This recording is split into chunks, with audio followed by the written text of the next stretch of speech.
Greetings, everyone. This is Rock and Roll Spot Connection with the weekly comic book roundup. We've already covered this week's X-Men books, as well as Star Wars and Alien, some on this week's Avengers titles, as well as this week's Spider-Man titles. Now,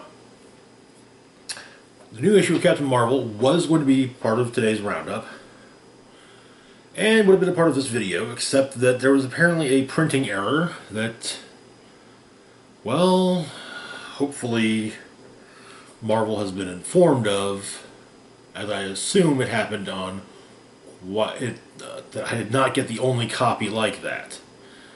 But so, at the very least, Captain Marvel number 30 is postponed until next week's roundup. We'll see if the issue is fixed or not. Anyway, so kicking the video off, we've got Thor Annual number 1. I mean, it's not the first Thor Annual, but yeah. 2021 Annual number 1, whatever. Anyway, so we begin our prologue, and it introduces us to High Elf Everdrop. Everdrop's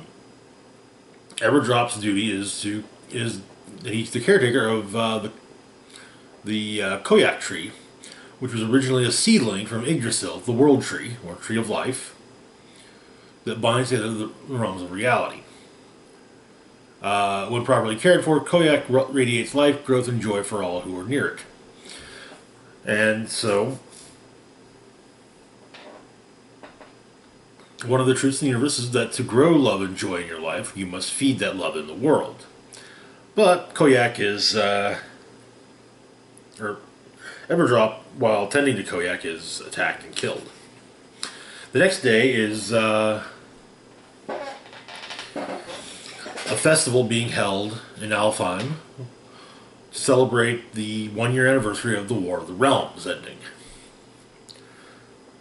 It appears Everdrop is there, but he does seem a bit more harried, but he does, he wishes to give a gift to, among others, Thor Odinson. So Thor arrives along with the warriors of Asgard, the League of Realms, and Hawkeye. Spider-Man was initially invited, but apparently Spider-Man was busy, and well, yeah, eventual Hawkeye wasn't. It's also kind of made clear that Hawkeye was not Thor's first pick.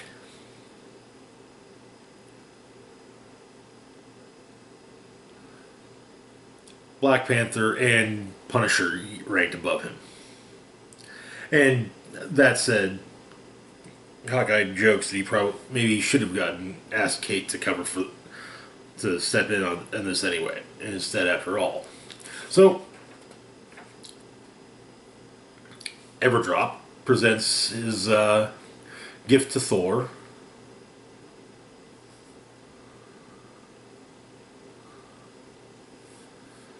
And it's a plant that seems to knock everyone out. And he recalls the day the Avengers were first formed, and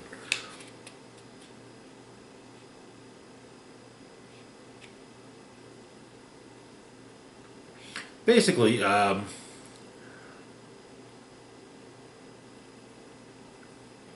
Everdrop shows a Thor from another timeline that's, say, running a little behind.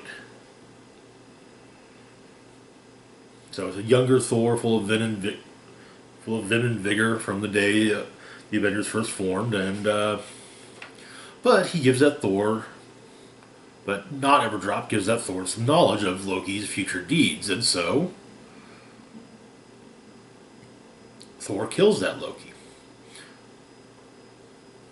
And that the cliffside they were fighting was not the home of some trolls, but rather Mangog.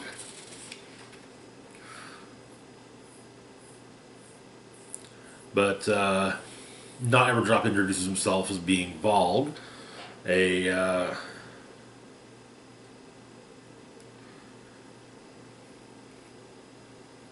an entity that feeds on chaos and violence. I think it's a Vogue.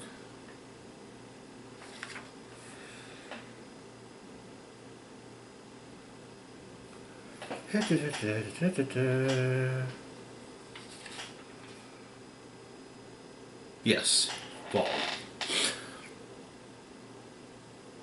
But this Thor from another universe, yeah, is defeated by Mangog. Thor is trying to use his hammer to wake it, first to wake everyone up, and then, save and stop everyone. But turns out that this younger Thor is banished from Asgard, ends up in the underworld, becomes the lover of Hela, leader of her legions, takes down the warriors of both Asgard and Midgard, and becomes Thor Borkin, god of blood and thunder. Does have a pretty bitchin' beard, though. But,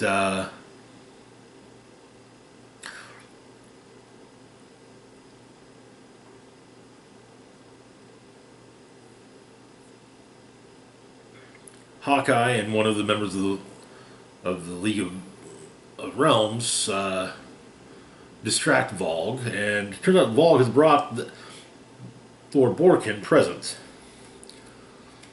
to fight Thor in his place. So Thor fights Thor, but he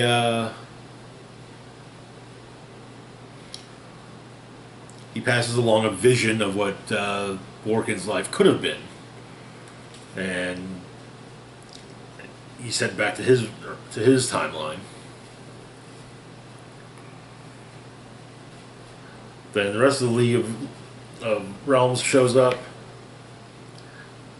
and Vogue turns tail. As the story ends, Sif is telling Thor that apparently Hawkeye expressed an interest in learning the art of cat wrestling. As previously, Hawkeye mentioned that usually at a party like this, Thor would be wrestling cats in no time at all. Which, of course, we've also got Infinite Fury, Part 5. Where we left off, Nick Fury Jr. had been kidnapped by or had been taken prisoner by an unknown assailant and was being seemingly brainwashed. Basically, it's a common thing. He's being told, you've done all this stuff, but for what? The world's still constantly in danger. You don't get the respect or the credit you deserve. So why do you keep doing it? Why not actually make a real difference? And as I surmised, the kidnapper, the one that's the mysterious assailant, is none other than Nighthawk from the Squadron Supreme, and he wants to use Nick Fury to bring back his world. He's aware that his world was the result of a deal with the devil, but now he wants to make it so that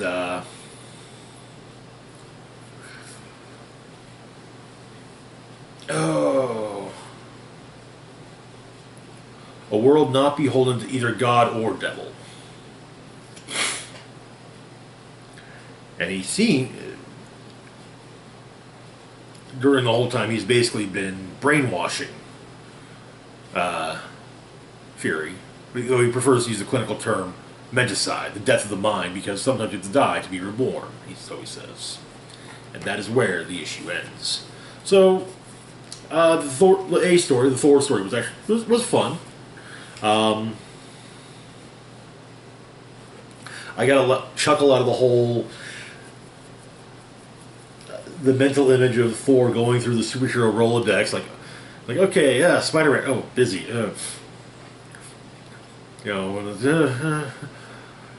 I have to wonder, did he call D-Man before Hawkeye? Because I mean, that's distinctly possible. But yeah, and what makes sense is that I did appreciate the fact that someone at least mentioned the Punisher, as the Punisher did play a rather, did have some parts to play in War of the Realms and the Aftermath. Moving on to our next book, though, we've got Savage Avengers number 22. Where we left off in Savage Avengers, during a fight with Ghost Rider, where it seemed both were where it seems Ghost Rider and others were under the thrall of Nightmare, Conan seemed to end up back in the Hyborian Age. Also, Conan mentioned having encountered a spirit of vengeance previously who rode on a giant spider. We do get a little more of that. But Conan awakes in a tavern. He's told to leave. He encounters a young woman outside the tavern, asks what year it is, and then how many summers has it been since Villard has passed the crown to his nephew. To which the young girl simply says that she knows not what he speaks.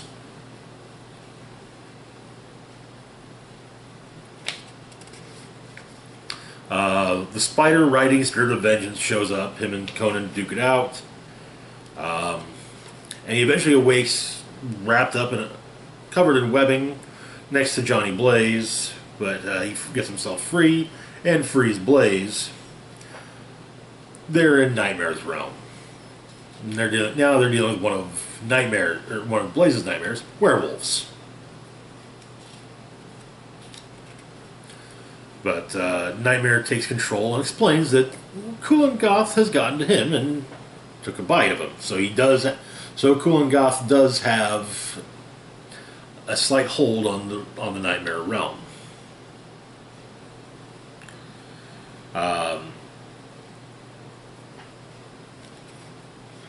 And he pretty much...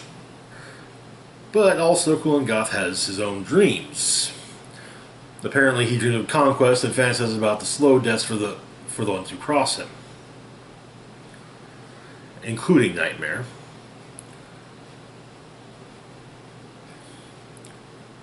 But apparently Conan is not in these dreams. And it distresses Kulan Gath to no end.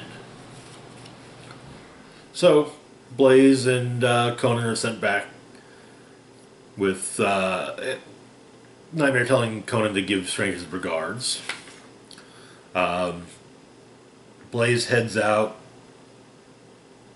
but asks Conan to have Stranger come up when it comes to fighting Kulan Gath. Conan goes to speak with Doctor Strange. It turns out that he has he's got a workaround for the enchantment that keeps the Sanctum Sanctorum secret from passerby. But it turns out that Strange is with a patient, Shumagorath, whom it has been previously revealed has been little by little being ingested by Kulan Gath. And that is where the issue ends. Fun issue.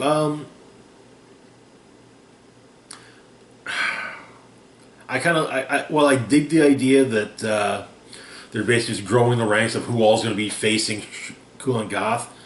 It is getting to that point of just get to the fight already. You know, it's a fun title, but it just feels like it's being dragged out more and more, likely because it's selling more because the sales are up. So yeah. But yeah, it's still a fun book. Just yeah, it just feels like it's, I don't want to say spinning its wheels, but kinda, yeah. Which brings us to our next book for the week, Miles Morales' Spider-Man number 28. Where we left off, Miles had beaten two of the clones, and had learned their origin. However, Selim, the one closest to a clone of him, went to Miles' home, where his father and baby sister were. So Miles arrives at home and discovers that yes, Selim has taken his sister Billy, and has injured his father. Cuts aren't deep, but Miles gets a text. Brooklyn Bridge, 10 minutes. So he makes his way to the bridge. They duke it out. Him and Selim duke it out. Selim does make a point. Does at least make the point to make a bunting of webbing for Billy. But they continue to duke it out when Shift and Mind Spinner show up.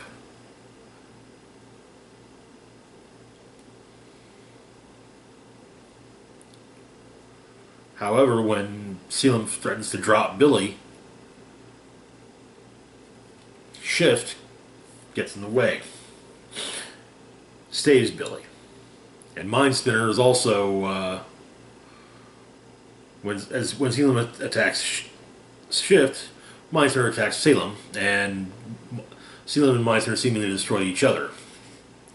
So,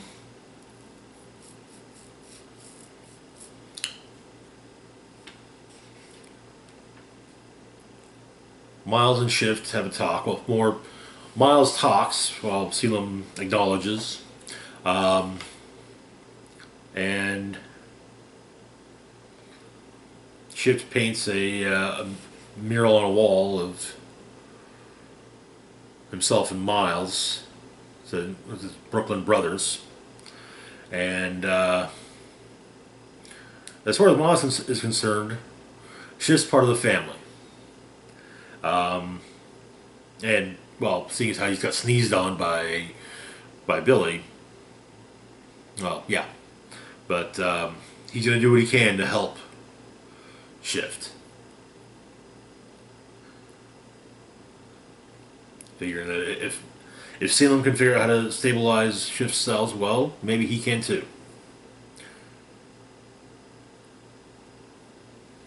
And that is where the issue ends. Not a bad conclusion to the Clone Saga.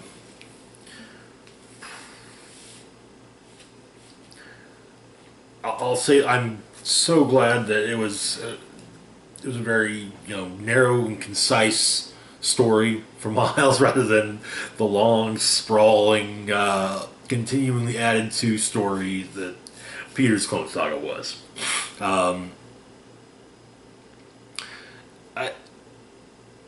It'll be interesting to see if Shift continue on in future issues, and if Miles is able to save him.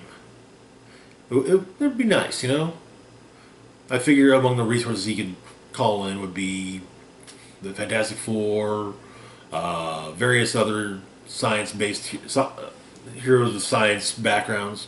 Anyway, moving on to our next book, we actually have a holdover from last week. Carnage, Black, White, and Blood, number 4.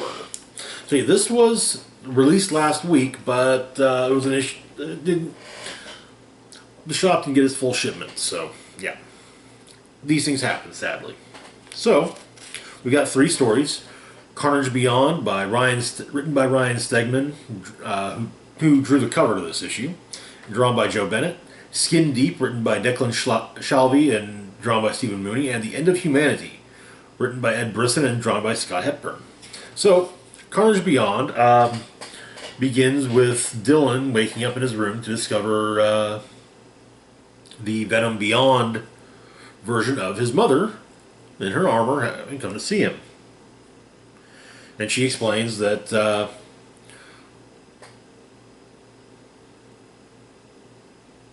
after Dylan took out Codex, she waited for years for Codex to come out of coma, but there were no signs of life, and well, but then something did happen. While Cletus Cassidy was tamed in that universe, the Carnage symbiote cannot truly be contained, and so it went and found Dylan. Took over the world using Codex's abilities. Killed most of the people The rest were kept alive in cages and tortured, including Anne, Dylan's mother. But turns out Codex actually killed her, and then is basically put a piece of the Carnage symbiote in to control the body to, or no, that's not it. Basically, he killed his mother and used her form to trick Dylan, came to this sixth timeline to go after Dylan. As Venom, Dylan and Carnage duke it out.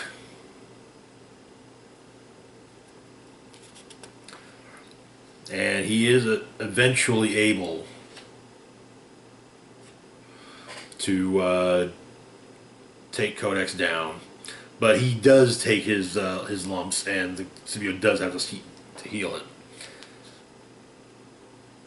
And he tells his father about this, as his father is lying in a hospital bed, adding that at the end he could feel love of a mother for her son and a son for his mother. Turns out that going by this, Eddie Brock's cancer's back, and he's largely not conscious at the moment, and bedridden. Brings us to our next tale, Skin Deep. Cletus Cassidy takes place in a past version of New York City, and Cletus Cassidy is a guy wandering through and claiming he can see monsters, and he has to kill them. Each monster appears to look like Carnage, however, and so he keeps on killing more and more, and then he tries to take care of himself and realizes the monster is inside him. And now he just takes out everyone. But it has a very poke at the Batman speech as he ends with, we are blood, we are murder, we are Carnage. A common thing is Batman saying, I am vengeance, I am the night, I am Batman. Finally, we've got the end of humanity. A group of survivors going through a bombed out wasteland come upon, among other things, Avengers Tower, or the remains of Avengers Tower, looking around for armor, food, anything. One of them finds a vial in a deep freeze of a strange red liquid. Some of the group already are wearing armor. One's wearing Spider-Man's old spider armor suit. Another one's wearing remains of Tony Stark's Silver Centurion suit and carrying Cap's shield. But the one who found the vial of liquid opens it and pokes at it, and well, it turns out to be the Carnage symbiote. So he kills the rest of the group and eats them. Turns out the group was headed north, as one of them had a feeling there were survivors up north and it wasn't so hot. So eventually Carnage makes his way up north, and yeah, there are people up there. And so, well, looks like Carnage is going to be well fed for some time. And that is where the story ends. Good group of stories. I'll be on the Venom, the Carnage Beyond story. The ending of that was just heartbreaking. I don't want that to be the case. What's going on with Eddie? I thought his cancer was taken care of. Anyway, moving on to our last book of the video, Extreme Carnage Phage. Where we left off in Extreme Carnage, Carnage had taken over, or had bonded with Senator, what's his friggin', Arthur Crane, and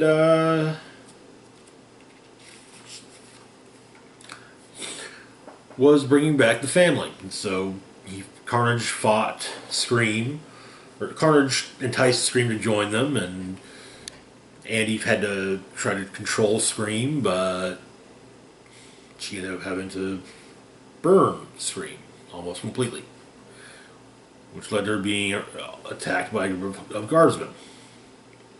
We now follow Phage, and it turns out that Phage has since, in the aftermath of absolute carnage, the Phage symbiote has taken over a dog. Dog belonging to a hunter. Dog watching, the hunter and his dog are watching one of Crane's speeches, and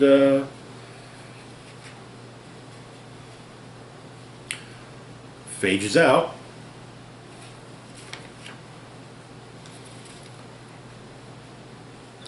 Presently in New York, Andy Benton is dealing with the guardsmen and is taken prisoner by them, taken to Alchemax, where she meets with Dr. Stephen, who actually does have an understanding of the symbiosis.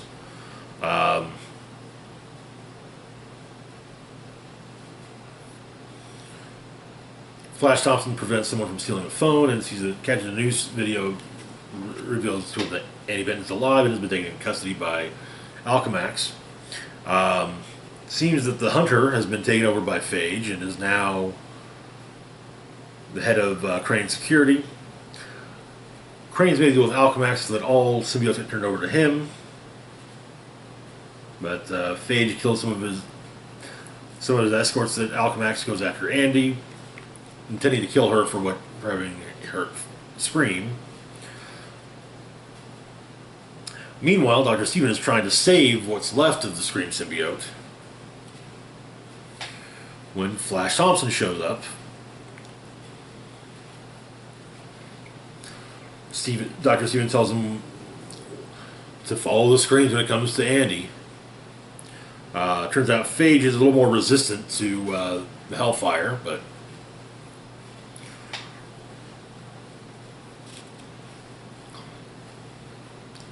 Agent Anti-Venom shows up, fights off, but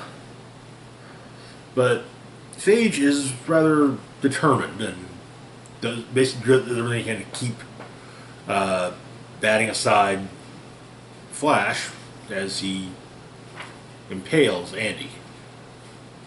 And that is where the issue ends. This is kind of turning into a bit of a bloodbath. But I'm starting to think that Scream's death is not as permanent as we might have been led to believe in the Scream one-shot. If Dr. Stephen popped up during King in Black, he gave Black Cat a pair of